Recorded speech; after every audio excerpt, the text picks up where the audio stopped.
તો રાજ્યમાં ભારે વરસાદ બાદ પ્રધાનો વિવિધ વિસ્તારની મુલાકાત લેતા થઈ ગયા છે। ત્યારે શિક્ષણ પ્રધાન પ્રફુલ પાનસેરિયાએ સુરતના કામરેજની સરપ્રાઇઝ વિઝિટ કરી તેમજ ખરાબ રસ્તાને લઈ અને અધિકારીઓને ખખડાવ્યા।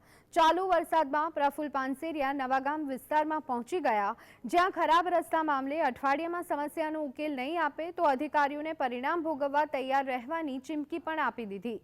કામરેજના નવાગામના રસ્તા ઉપર રોડની કામગીરી કરનારાઓ માત્ર મેટલ પાથરી અને સંતોષ માની રહ્યા હોવાનું જોવા મળ્યું, જેને લઈ અને પ્રફુલ પાનસેરિયાએ અધિકારીઓના ક્લાસ લીધા। રિપેરિંગ માટે અને લગભગ 2 થી 3 દિવસમાં મેટલથી અમુક રોડો ના ખાડા બુરાઈ ગયા છે, બાકી છે। એક વીકની અંદર સંપૂર્ણપણે અમારે પૂરા કરવા માટેના ટાર્ગેટ સાથે ચાલી રહ્યા છે। આ રોડ ઉપર પણ નહેરવાળા રોડ અને જ્યાં વધુ પાણી ભરાય છે, આવનારા સમયમાં ત્યાં આરસીસી રોડ બનાવવાનો પ્રયાસ કરી રહ્યા છે।